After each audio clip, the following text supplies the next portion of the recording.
Well, welcome back to our study of the book of Revelation. We are picking up after a week being off, so sorry for the breaks in our schedule, but it's a busy season at the church, and of course, hope you all had a really great Easter week last week. A lot going on, and a lot going on around the world, which is great. One thing, in such a secular world in which we live, which, that's always been the case, so nothing to complain about, that's just the way it is. But it's interesting that during Easter week, everybody's talking about that. Even the people that don't believe in God are talking about it during Easter week, because that's a good thing. Well, this evening, we're going to dive into a really interesting little piece of Revelation, but let me say a prayer for us, and then we'll jump right in. Lord, thank you for bringing us together. We're grateful we have the freedom at this time to come together and study your word. I pray that it would enlighten our minds, that it would more deeply plant your love in our hearts, and I pray that it would motivate us to share your word with others. Father, I'm grateful for our nation. I do pray for our leaders that you would turn their hearts to you, that we might be a beacon of light, a light set on a hill for the world. In Christ's name, amen. Well, as always, here's the number for questions. If you have questions during class, it's also on the handout if you're online. And then we'll be back this week to recording a podcast with questions we don't get into and questions that need deeper answers. And so we record the podcast, put it out on Friday over at sowespeak.com. So you can find more answers there. And if you want to send questions into So We Speak, we'll answer them there if you don't get them in during class. So this is the last time you will see this slide. Okay, I'm just telling you for old time's sake that you might want to see it. You remember that we talked about the structure of Revelation. I'm just going to write it on here. I think you know, is chapters 1 through 3 are letters from Jesus to the seven churches. So these are the words of Jesus. Chapters 4 through 19 are what are called the Tribulation. Chapter 20 is the millennium. 21 to 22 is, I'm just going to put heaven. So, that's rough outline. But that's what it is, and we are in the tribulation. These four views only deal with the tribulation, and that is chapter 4 to 19. When we get into chapter 20, we get rid of those, but we still have to disagree about something, so I have three millennial views for you. So we'll get to those later. But basically, and I don't want you to be afraid of this if you read in commentaries or you hear about it. These are all Christian views, and they're trying to make sense of one question. When are the things in chapter 4 through 19 going to happen? So you have 7 seals being opened and cataclysmic things happening. You have 7 trumpets being blown and cataclysmic things happening. And then in our last lesson, there were 7 bowls of catastrophes, plagues, but really 7 judgments of God poured out on the earth. And the big question that people try to figure out is it's not so much what is going to happen. They kind of know it's going to be catastrophe, right? God's judgment on the world. But when is it going to happen? So the preterists say, you know what? This happened back about the time of the cross. It happened around the time of the fall of Jerusalem, 70 AD. Historicists say no, this happened through the whole time period. And futurists say no, it's going to happen in the future. And then the symbolic view says it actually is not trying to give you a timeline, it's trying to tell you things that happen over and over, recurring truths. So in our last lesson, we talked about these are the characters that we need to know about. In chapter 13, you see the Satan, and he is the great red dragon. And I want you to think, instead of dragon, serpent. Because in ancient times, when I say serpent, you think snake. When I say dragon, you think mythical creature from, Lord of the Rings or something, right? Yeah, whatever. But basically, in ancient times, those were the same creature. So you've got the serpent in the garden. Now you have the dragon. That's Satan. And then he has a beast from the sea. So this is a picture of the beast that comes from the sea in chapter 13. I told you that is an entity a country, a ruler, some kind of political and military power that comes out of the world system, a political power, and that's called the Antichrist. Okay, so the Antichrist. There's also a beast from the land. The land represents spiritual things, and he is the false prophet. Remember, he had 2 horns like a lamb, but he spoke like Satan. So he's a false prophet. So you have the Antichrist, and then you have the false prophet. And so you notice that Satan has made himself a little trinity. You have the Father, the Son, the Holy Spirit. Now you have Satan, the Antichrist, the opposite of Christ, and the false prophet. And so he's made himself a little trinity, and he is engaged in persecuting God's people. He wants to enslave the world, rule the world. He wants to be God. And he is particularly trying to stamp out God's people. So that is the story of what's happening in the tribulation. Is Satan and his little unholy trinity are trying to persecute the Christians and dominate the world politically and militarily and unite the world. Well, the last thing we saw was in chapter 15 and 16, you see the third set of 7 judgments. So you get 7 seals, 7 trumpets, 7 bowls of wrath. So you get the complete judgment of God. And so these bowls have been poured out. And so I just want to use this chart to show you kind of how people see that happening.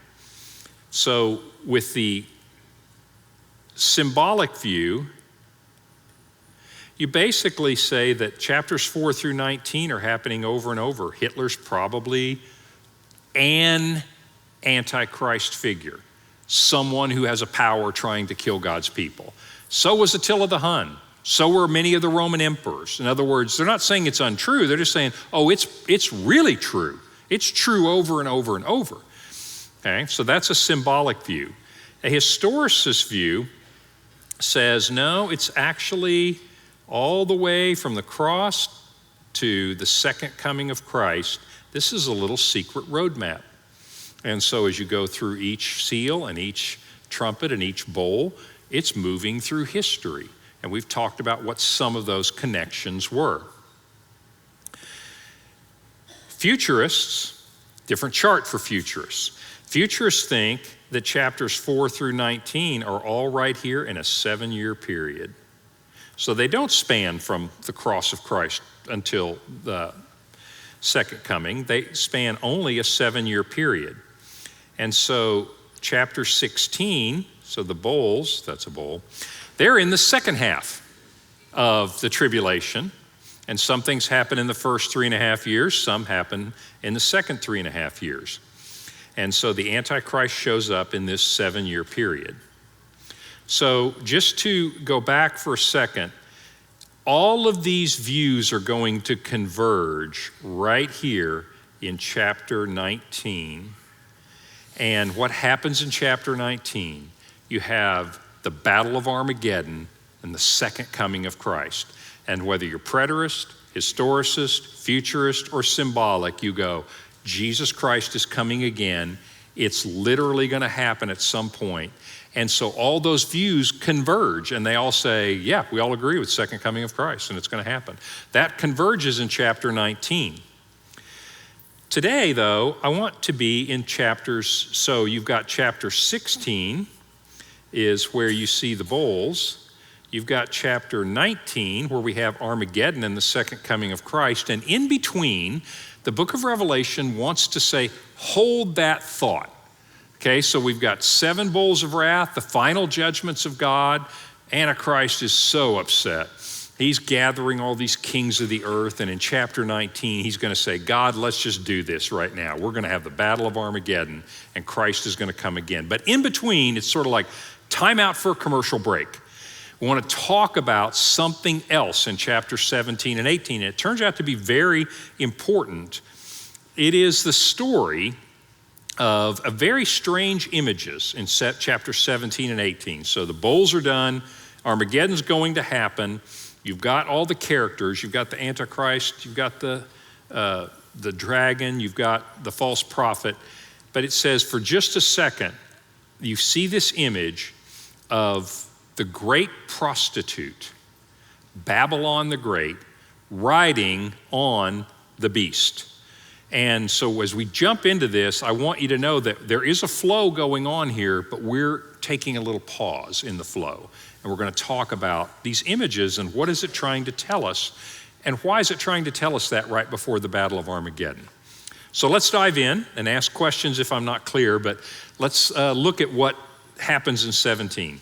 Okay, so the bowls are done. Then one of the angels who had the 7 bowls came and said to me, "Come, and I'm going to show you the judgment of the great prostitute who is seated on many waters, with whom the kings of earth have committed sexual immorality, and with the wine of whose sexual immorality the dwellers on earth have become drunk. And he carried me away in the spirit," meaning this is a vision, "into a wilderness. And I saw a woman sitting on a scarlet beast." Now we're going to describe this beast.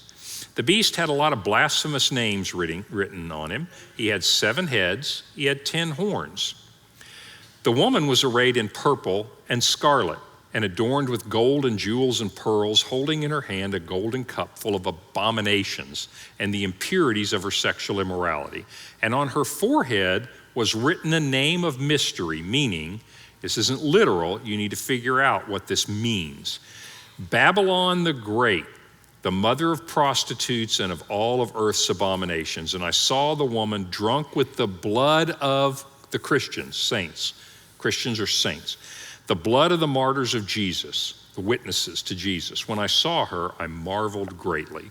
So let's start decoding a little bit of this, and the Bible's going to explain some of it. But the first level of decoding is this.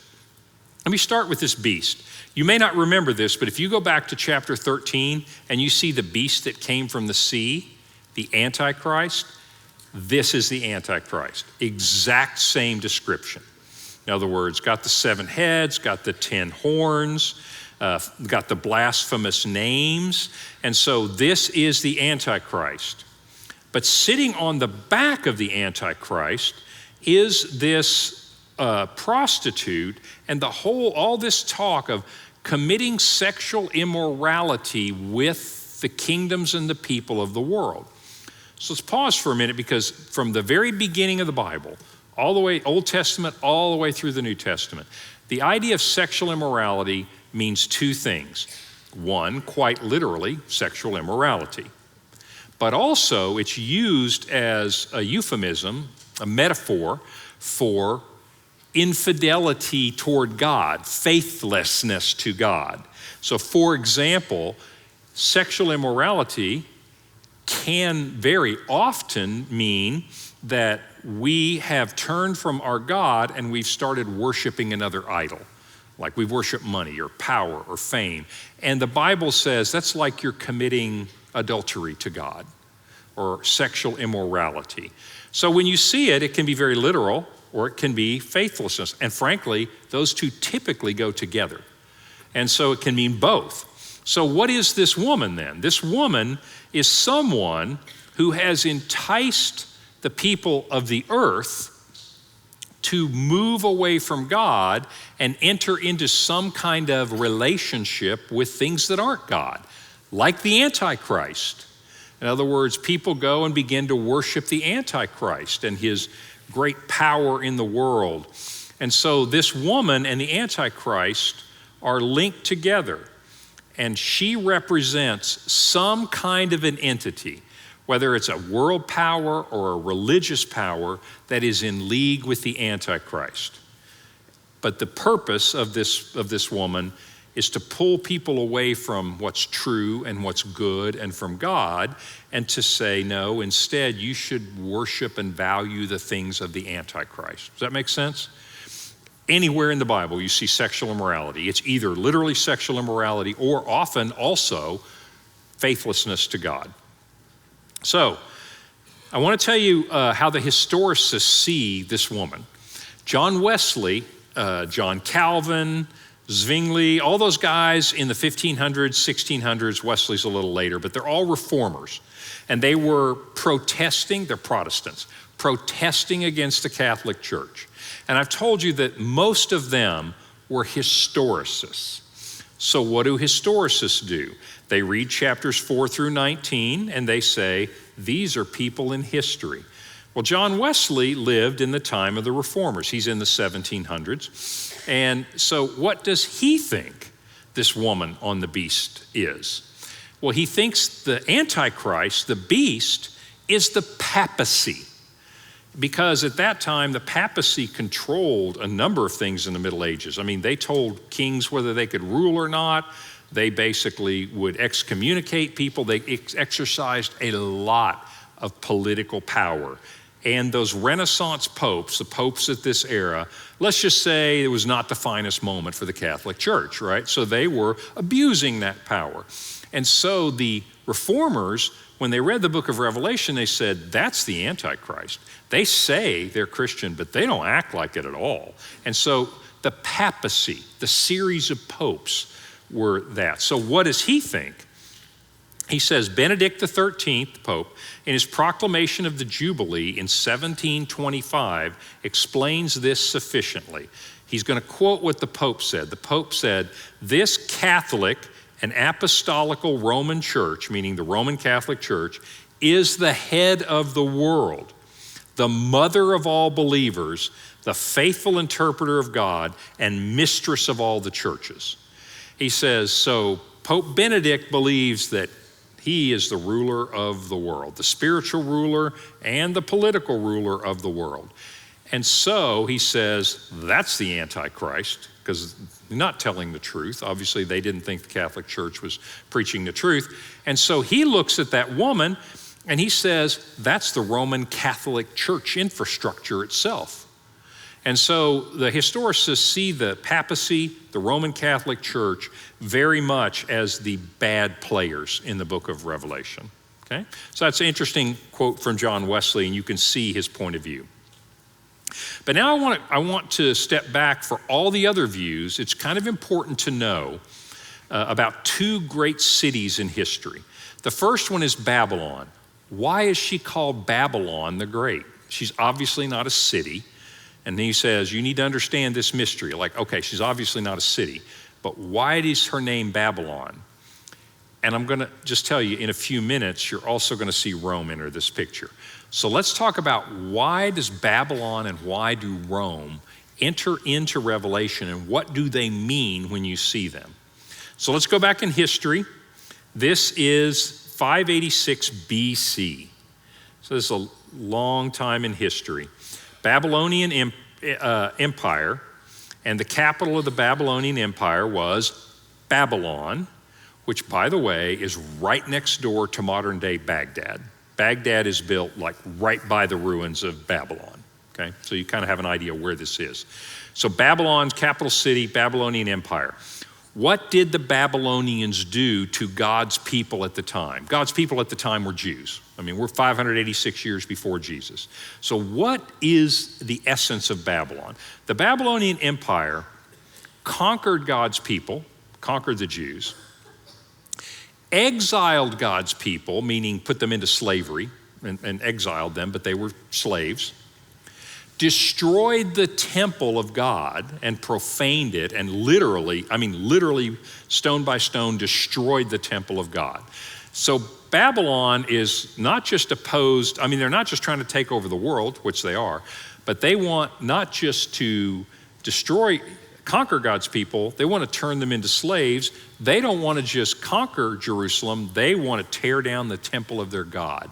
Babylon is a sign not just of wanting to conquer God's people, but I actually want to destroy God himself. I want to destroy his temple. The Babylonians said, we're the gods here, and they destroyed the gods of the other people. So Babylon as a symbol, Babylon as an image means whoever's got Babylon written on them is someone who is opposed to God's people, who's opposed to God himself, and wants to destroy and enslave God's people. Fair enough? Fast forward to Rome. This is the Roman Empire. Of course, Roman Empire lasted for about 1,000 years. But for our story, what the Roman Empire did is in 70 AD. Now remember, Jesus has been raised. Pontius Pilate crucifies Jesus. let's call it 33 AD. And then Jesus is raised from the dead. Well, not very long afterwards, the Jews rebel and the Romans come in. And what do the Romans do? They conquer God's people. They deport a bunch of them and make them slaves, and they literally destroy the temple. If you go to Jerusalem today, what you see there, I mean, they didn't build the mosques, but I mean, you don't see a temple up there anymore. And you know when it was destroyed? 70 AD. Hasn't been a temple on that Temple Mount since 70 AD. So Rome also, what does it mean when you hear Rome? Conquering God's people, enslaving God's people, and destroying the temple of God. Rome is a power that wants to be worshiped, just like Babylon did. So these images, and I want to decode this a little because now it's not so difficult. When you see written on her head, Babylon, the mother of prostitutes, what does that mean? Well, she's opposed to God, and in fact, she wants you to, quote, prostitute yourself, quote, commit sexual immorality, meaning turn from God and come worship the Antichrist. And so calling her Babylon is like, oh, well, I know what kind of person this is or what kind of entity this is. It's like Babylon or it's like Rome. So does that make sense? So these images have pretty clear meanings, and all those meanings are rooted in history. So it's not something you make up. Babylon and Rome, this is what they're known for. So when you see Rome come into this picture of Babylon, you go, I know exactly what you're talking about. This is not going to be one of the good guys.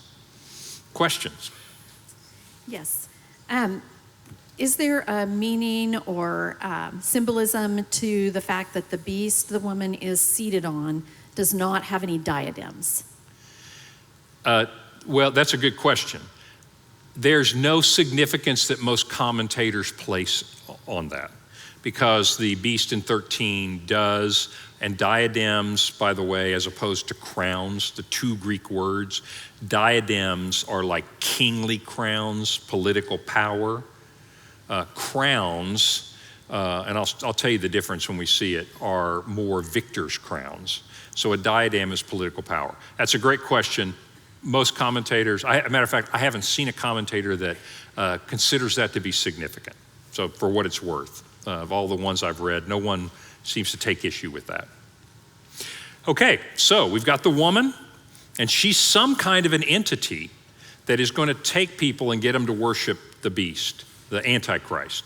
And so the Antichrist is in league with her, whatever she may be. The historicists, John Wesley, think that's the Roman Catholic Church. But not everyone thinks that. So let's go back and continue on. The other thing I want to point out, this is the same passage that we've looked at before.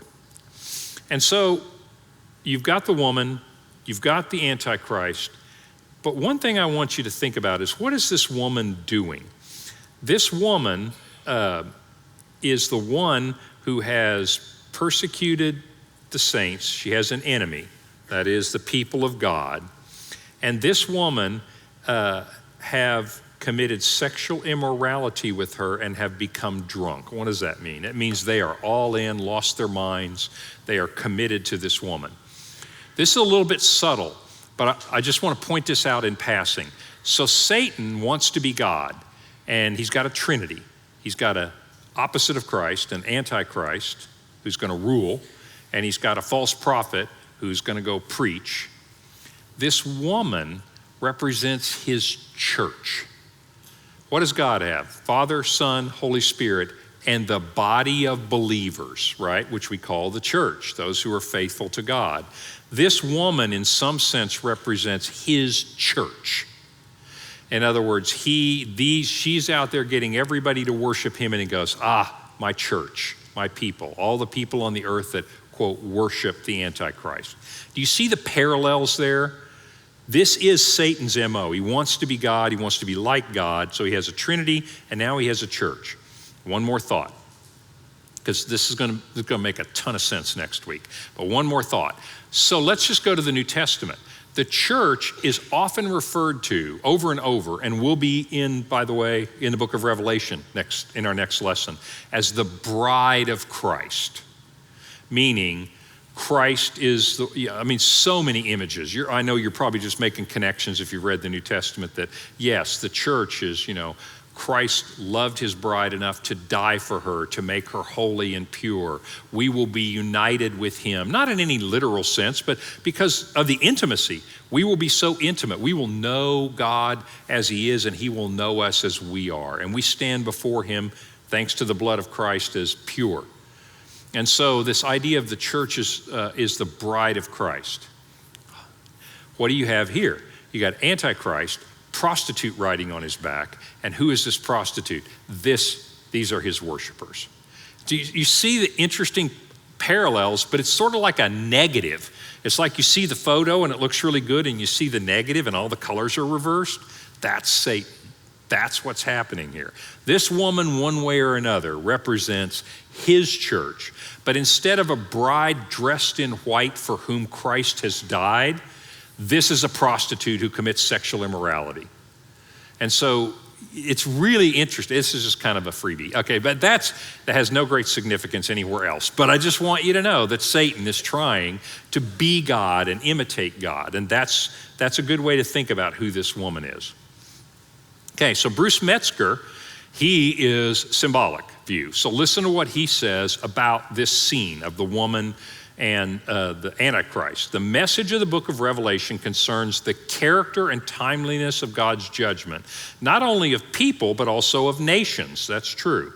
Of principalities and powers, authorities, corporations, institutions, structures, bureaucracies, and all the like. And to the extent that ecclesiastical denominations and sects have succumbed to the lure of power and prestige, the words of John are applicable also to present-day church structures. So interpret what he says.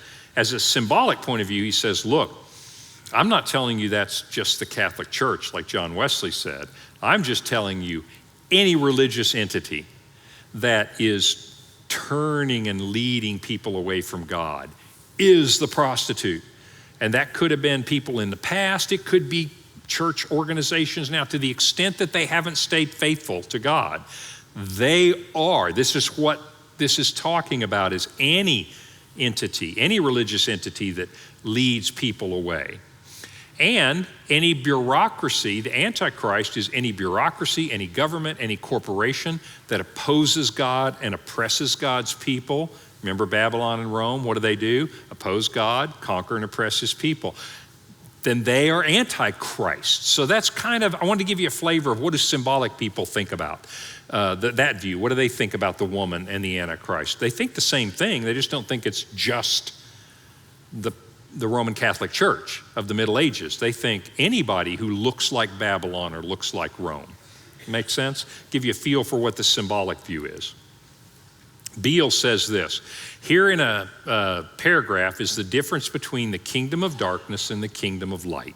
What ultimately divides the two is the willingness, or the lack thereof, to recognize who God is and give him honor and worship that he alone is due. Particularly in the West, we live in a profoundly anthropocentric culture, meaning me-centered culture, self-centric culture, which utterly fails to place God and his glory at the center.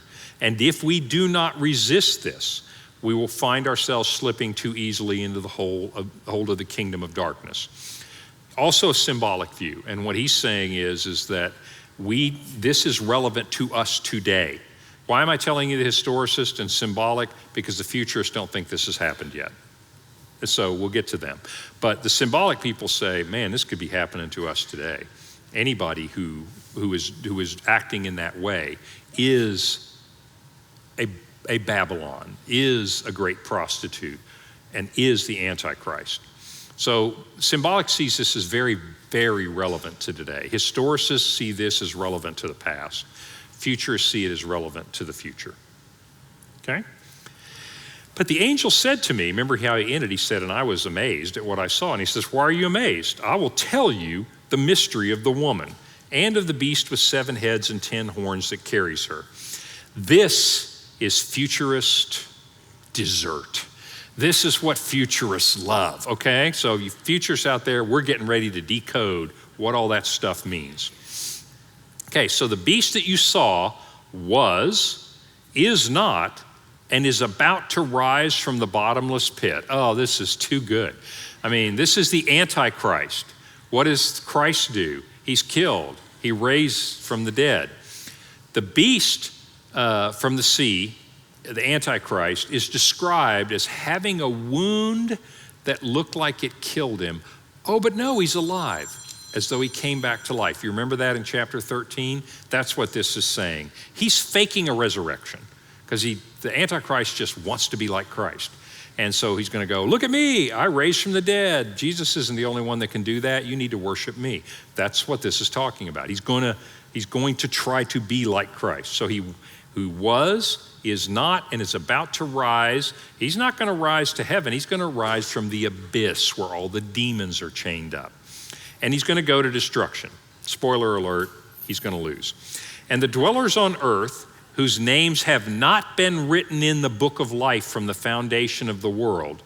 In other words, people on the earth who do not follow Christ, who are not committed to God, are going to marvel when they see the Antichrist. I'm just going to say Antichrist instead of beast, because it was and it is not and it is to come, meaning, oh my goodness, he came back from the dead. We don't just need to follow this Antichrist, we kind of need to worship the Antichrist. It says this calls for a mind with wisdom. In other words, you need to interpret the symbols. That's what Revelation means when it says this. The 7 heads of the Antichrist are 7 mountains on which the woman is seated. So if you are a futurist, you say that is Rome. The Antichrist in some sense is Rome. Why? Because Rome has been known since before the time of Christ as the city that's set on 7 hills. So now I'm into the futurist camp, right? Like, okay, when the Antichrist comes, the fact that Antichrist is described as having the 7 heads, and the scripture says that 7 mountains, this isn't the only way to understand this, but if you're a futurist, like, what more do you need? That's Rome. Well, that makes sense, doesn't it? Because you got Babylon, you've got Rome, and in a sense, they're kind of the same. They're both images for oppressing God's people, enslaving God's people, and being opposed to God, right? So Rome jumps into the picture. Here you go, the Antichrist has something to do with Rome. They're also set, and so he says, by the way, this means 2 different things. They're also 7 kings, 5 of whom have fallen, 1 currently is, and the other has not yet come. Well, that's actually pretty easy. So think about the time of John. He says those 7 heads are 7 hills, Rome. And there are also 7 kings or kingdoms.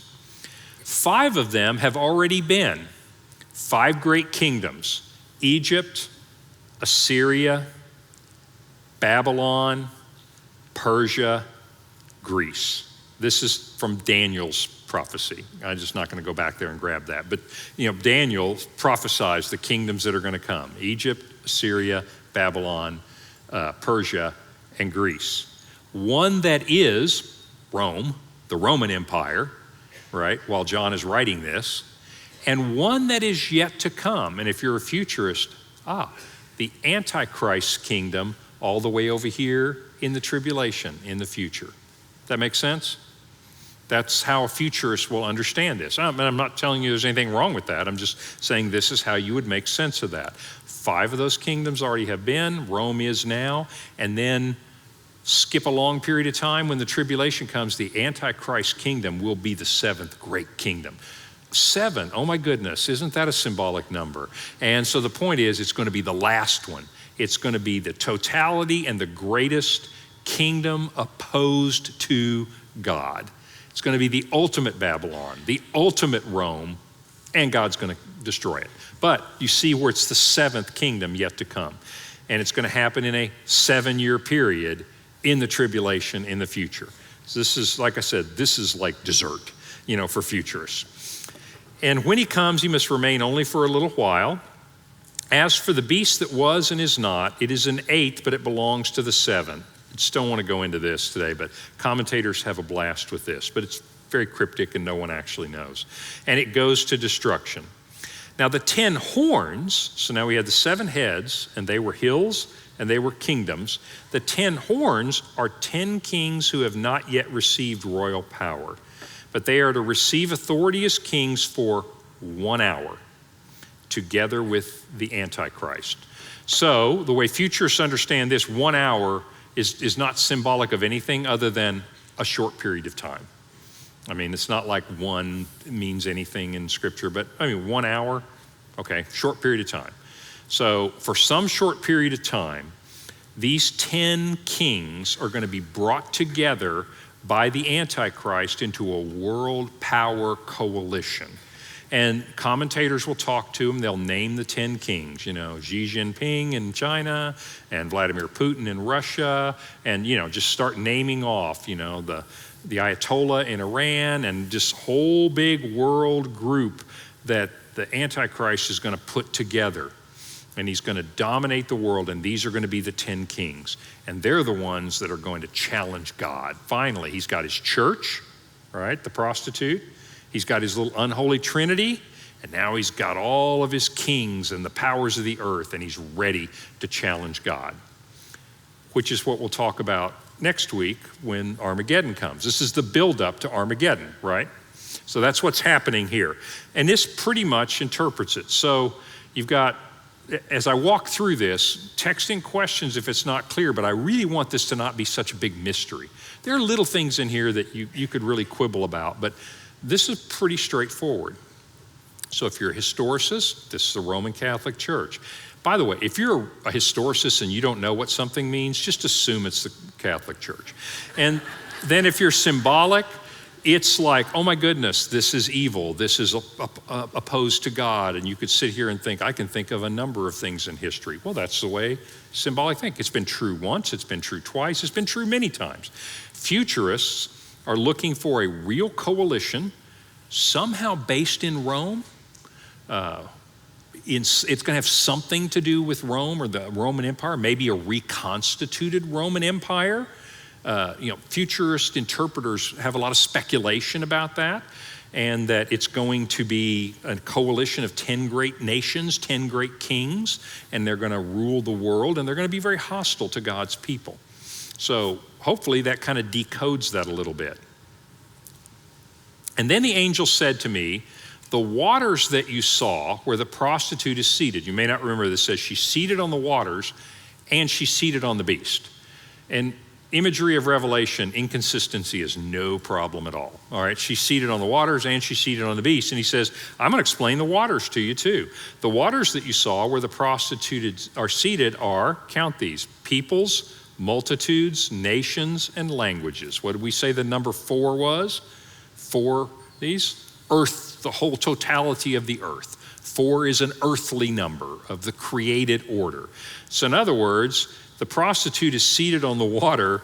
The church of Satan and the worshipers of the Antichrist are all the rest of the world, except for the ones whose names are written in the book of life. And you get the idea that there's not as many Christians as there are non-Christians here. He says, in the 10 horns that you saw, they and the Antichrist, now here's the interesting twist on this, will hate the prostitute. So I just can't help pointing this out. So Jesus loves his bride, the church, so much that he will die for her. Satan gets a divorce in less than 7 years. Okay, he's going to turn on the very institute. And then futurists are going, oh my gosh, this is going to be a political thing that happens here. He's going to break a treaty, or he's going to turn on some organization. Some would say that the woman is the UN and trying to say, oh, we need to all follow the Antichrist, and the Antichrist is going to get tired of the UN and disband it. Or, any number of interpretations, but here's how Revelation says it. It says they're going to hate the prostitute. They will make her desolate and naked. All that means is they're going to destroy her, devour her flesh, and burn her up with fire. So this is not your friendly divorce, but basically this is Satan turning on his own church, if you will.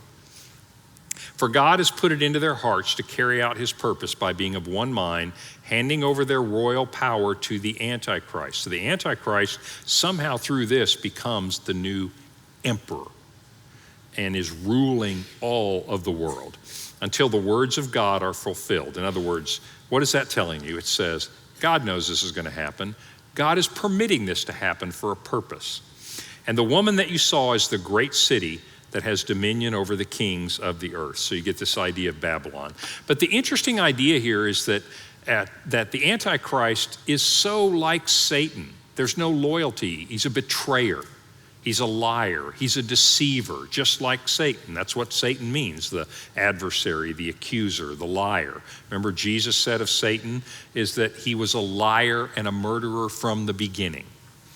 So you really get the picture painted here of this. And if you're symbolic, you really appreciate chapter 17 and 18 because it really describes how God sees all those kingdoms and powers allied against his people.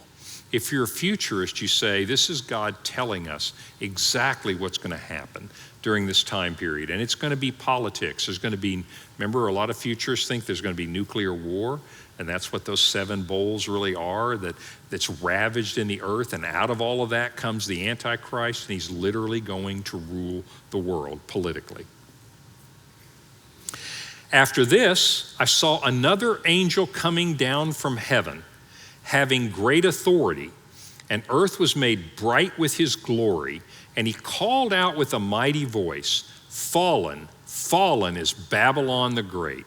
She has become a dwelling place for demons, a haunt for every unclean spirit, a haunt for every unclean bird, and a place for every unclean and detestable beast.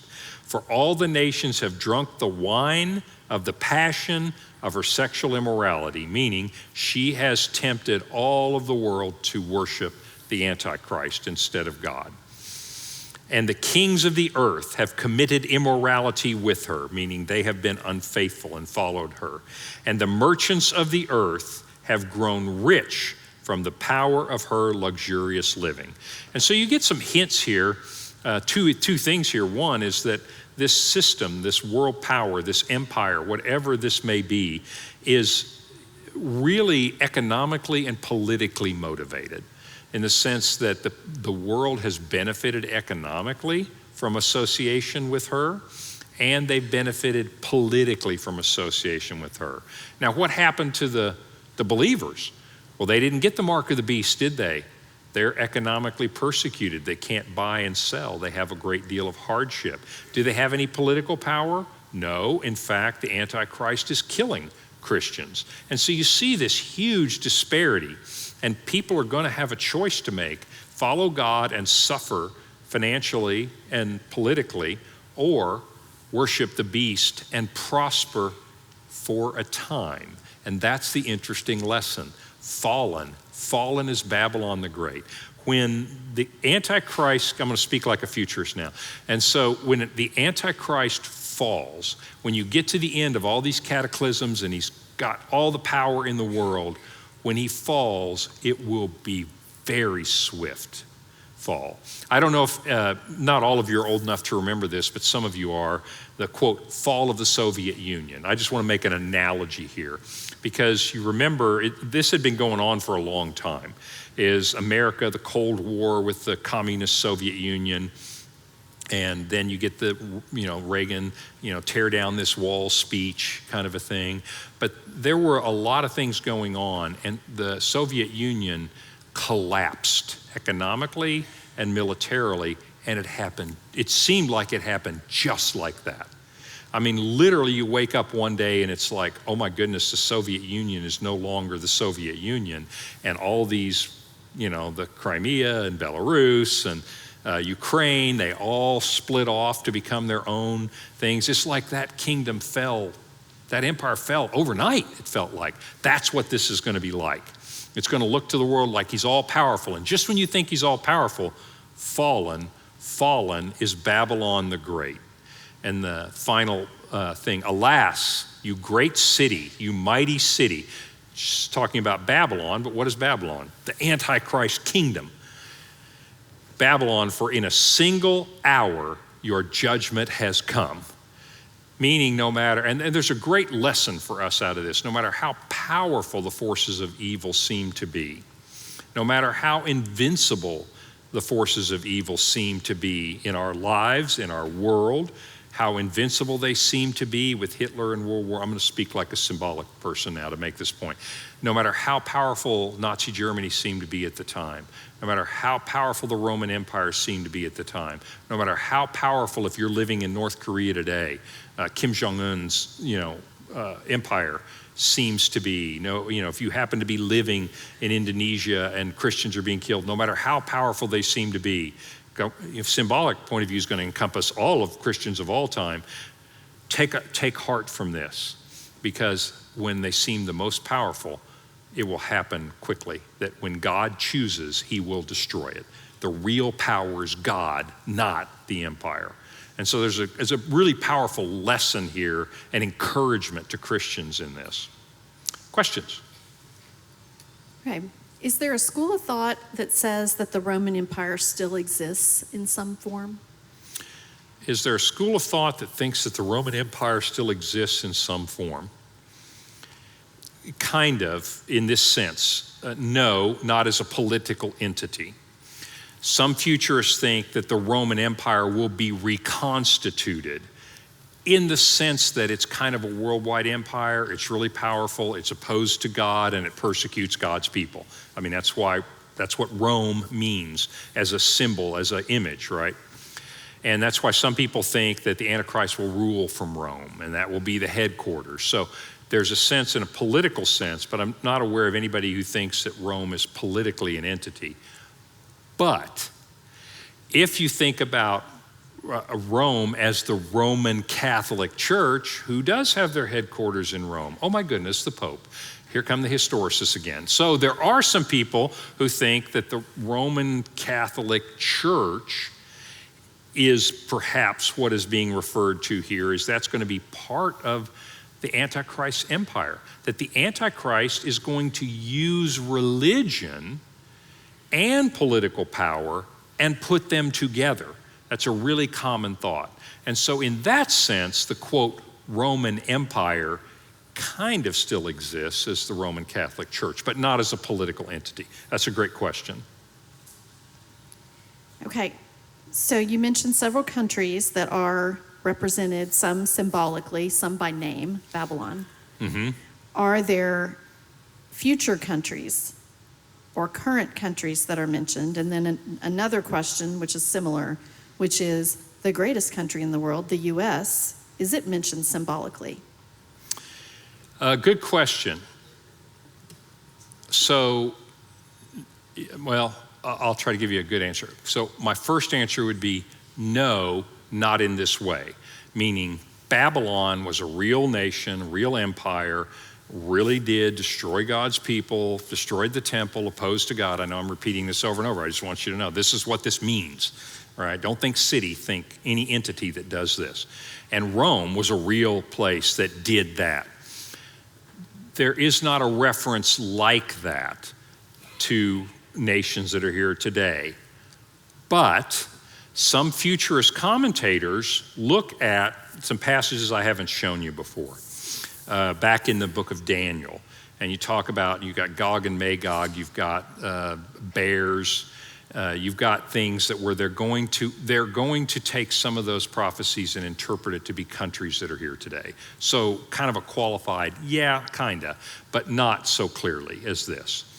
The only other thing that is mentioned that some people assign a country today to, if you remember all the way back, this is many chapters back, we have the woman who's about to give birth, right? So this is Satan going to destroy that is going to destroy the Messiah. It's literally talking about what happened in Jesus' time. And an eagle comes along and plays a part in this. People go, whose symbol is the eagle? The United States. And so realistically, not so sure about that. But big picture, that is an image that some people say the United States is going to be on the side of God's people and this is a very common futurist idea, is that the Antichrist is going to get his whole big consortium together, and the way Armageddon is going to happen, it's not like he's just going to look up at the sky and say, God, I want to duke it out with you. He's going to turn around on Jerusalem and try to do what Babylon did and what Rome did. I'm going to destroy Jerusalem. I'm going to destroy, in other words, he's going to become another.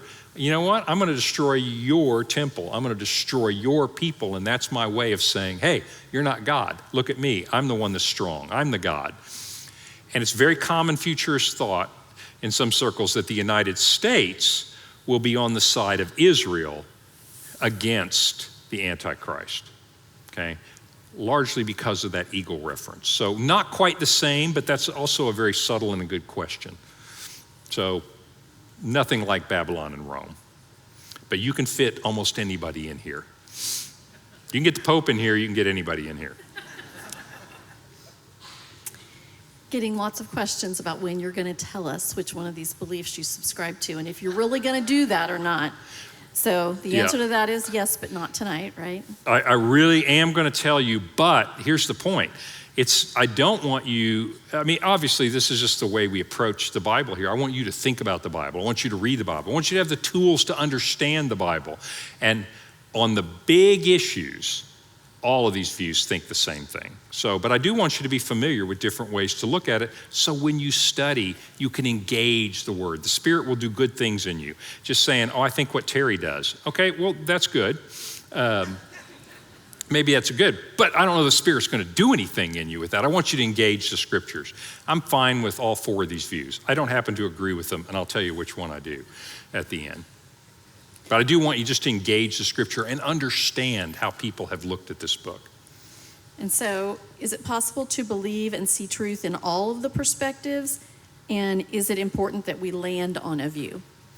Yeah, that's a great question. Do you have to land on a view? The most important thing, in my view, of what we need to do out of the book of Revelation is hold to the essential truths that God is communicating to us. So the fact that there are Babylons in the world, there are Romes in the world, evil does look very powerful, but God is actually in control. You notice everything that happens in this book is coming out of the throne room. Angels keep coming out. Where do you think they're coming from? God's the one directing this play, not Satan, right?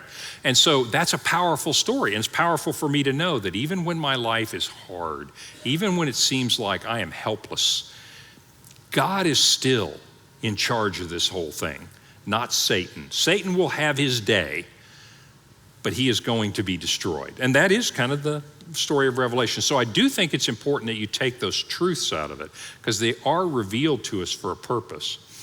And then to go beyond that and say, I want to figure out when that's going to happen. Remember, that's our difference in these four views, is when is it going to happen, and exactly who's it going to be. There's nothing wrong with speculation. Just hold those thoughts a little bit loosely. So I don't know that you have to pick that.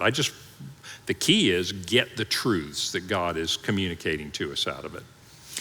Are the different views compatible? They are not all compatible with one another. If you're a preterist and you think this happened in 70 AD, you pretty much think it happened in 70 AD. If you're a futurist and you think it's going to happen in the future, you're pretty sure at this point, that Xi Jinping is not the Antichrist, right? Because we haven't gotten into the tribulation yet. So, those are kind of mutually exclusive. Again, they all still agree on those truths. That's why we're talking about them. If they didn't, we wouldn't be talking about them. But they do agree on the truths, but they have a real difference of opinion. But I'll tell you, the one that probably fits best with so many things is the symbolic view by its very nature. And I'm not trying to sell you on it, but the idea is a symbolic view says, I think this is true. I just think it's true many times. Well, that is kind of compatible with some of the other views. So if you want to hedge your bets, you probably can do symbolic and futurist or something like that. That's a good question. But it's not as important that you identify yourself as, well, I'm a pre-trib, premillennial futurist. It's like, well, hope you're a Christian first, but yes, then I know what flavor of Christian you are when you say that, right? That's fine, but let's hold that a little loosely and let's hold the truths. It's just like, it's just like the denominational thing. Back in the day, before I was a Christian, I know that it used to be like, well, I'm a Baptist or I'm a Methodist. I'm not saying everybody did this, but what I'm saying is sometimes we kind of held on to that label, maybe a little too much. Maybe we held on to that label too hard. Well, I feel the same way about these labels. Well, let's not hold on to them that tightly. We can certainly have an opinion and we can certainly disagree, but these are disputable issues. Jesus coming again, God being sovereign, those are not disputable issues, but the answers to whether you're a preterist or a futurist or whatever, that's an issue we can disagree about and still be friends. There are a few of the futurists, though. You guys are a little cranky sometimes and don't want to be friends. Seriously, I do appreciate people that have the courage of their convictions. So in all seriousness, so what we've done in this lesson is, I hope you can see why this might be here. Because in our next lesson, we're going to go right into the Antichrist with his world control is going to challenge God himself. We call that the Battle of Armageddon, and we'll talk about that next week. But now you have a little better feel of who is Satan and the Antichrist and what are they doing and how evil they really are. And so you see that this is not just a battle of two armies. Ephesians 6 is true. Our battle is not against flesh and blood. We certainly are oppressed by real flesh and blood, and we Christians really were killed by real flesh and blood. He said, but our battle's not really against flesh and blood. Your problem isn't really your boss at work or the cancer. I mean, in all seriousness, as serious as those things are, what Paul is saying is, look, that's not really what's going on here. What's really going on is our battle is against the forces of evil in the dark places of the world. It's Satan, Antichrist, false prophet, and the church and the persecution. But he already tells you that they're doomed, and you win, and you will triumph, and that's the beautiful truth of it. So chapter 17 and 18 kind of set us up. So next time, we go to chapter 19, very end of the tribulation. Why is it the end of the tribulation? Because Jesus is going to come back. We're through with that period, and now we get the return of Jesus. So wear camo, going to be a big battle next week. I'll see you then.